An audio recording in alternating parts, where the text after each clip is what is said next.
The United Nations Intergovernmental Panel on Climate Change, or the IPCC, has released a new report on Monday detailing the, frankly, fucking catastrophic fate that awaits the world if we don't act strongly enough. And they've also presented some of the solutions to the climate crisis, which is obviously is a good thing. It's very frightening. I mean, it seems like every single year the UN is saying time's running out, but we really have run out of time if we don't act really with massive amounts of investment and completely re-engineer the global economy. And if we don't start now with that level of kind of boldness, we're fucked, basically, right? We're screwed. It's also worth noting that after this came out, in fact, no, the same day that this came out, Jacob Rees-Mogg, prominent Conservative MP and man who looks like he definitely would have owned a child sweatshop in the Victorian era, probably still does. That was a joke, don't sue me. He said that we should drill every last drop of oil in Britain and in the North Sea. So that was cool that he'd say that at the exact same time this came out. But anyway, the co-chair, Jim Skier, said that if we want to limit global warming to 1.5 degrees Celsius globally, which obviously is still bad, but a lot less catastrophic than what it otherwise would be, because of course the kind of further you go, the more exponentially terrible it is because of how much you destabilize the sort of fine balance that nature has. He said we need immediate deep reduction in CO2 emissions across all sectors, right? Everything that you can think of, whether it's transport or industry or people's homes or healthcare, education, the way that we operate businesses, everything has to fundamentally change. They created, though, a model, the IPCC, so that 43% of greenhouse gases would be cut, 43% of greenhouse gas emissions, I should say, would be cut by 2030. So they're kind of giving us a manual of how to solve this, right? They're showing us, they're showing governments, they're showing corporations, they're showing the general public, but still nowhere near enough is being done. They say that we need to be reaching net zero by at least 2050. Net zero carbon emissions by 2050. Now that's actually pretty easy. Now, don't get me wrong, a lot of money is going to have to be spent here, but it would probably be a little more expensive if half the world became uninhabitable and there were like 1 billion climate refugees with nowhere to live. That would probably be a bit more expensive than if we spend a couple of trillion over the next 15, 20 years to decarbonize the economy and improve the environment.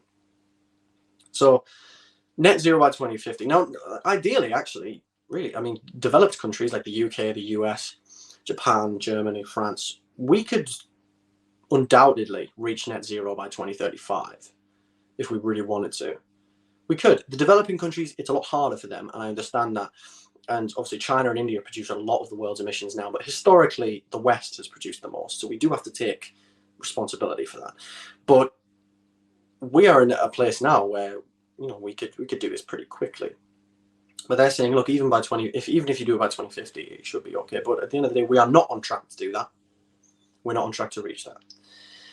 Incredibly sad and dangerous. Antonio Guterres, who is the Secretary General for the UN, pointed out that the current climate pledges around the world will still mean a 45% increase in emissions. That's what I'm saying. We're not actually dealing with the problem, as much as governments like to say these things. And what's ironic as well is that if, say in Britain, for example, right, but this applies to every country on the planet, certainly developed ones, if we rapidly transitioned away from fossil fuels, we invested lots in renewable energy, we made our industries, we could become an industrial power in the world, right? So Tories and people who are more right-wing, who want Britain to be powerful, and people who miss the days when we were an industrial giant and where people would work in factories, there was more of a sense of community, it wasn't just service sector jobs, we used to make things, then let's do it, right? Let's invest in building out loads of our own wind turbines, and when we've built enough of them, we sell them to other countries so they can have renewable energy. We build our own solar panels, we build our own hydroelectric power stations, we build our own geothermal stuff. All of that is going to help us, right?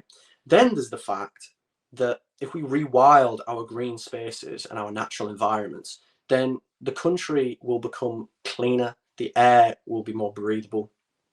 If we reduce the amount of pollution coming from our cars and our vehicles, we increase investment in public transport, make sure that all our buses and our cars are electric, invest a lot more in decent railway. Our railways are terrible. And particularly high-speed railways, the air will be so much cleaner, so much more breathable. If we rewild our natural spaces, natural ecosystems will improve. We'll have better natural flood defenses because, you know, the kind of trees that are constantly being cut down help the soil defend against flooding. Right? This is all well-established stuff that you can look at. There's reams and reams of studies about it. And then, you know, it will improve the quality of our water and it will improve the quality of our food. All of this is going to help us out, right? Fundamentally, we're going to be a richer, healthier, more influential country for it. There's very little downside unless you're a fossil fuel executive who loves making loads of money from the exploitation of working class people and destroying the natural world. Those are only really the only people who are going to lose out. So it's about fucking time that we just take action.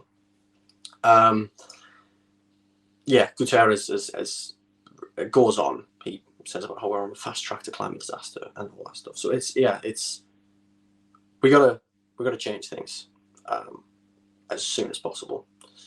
But you guys already knew that, I'm sure.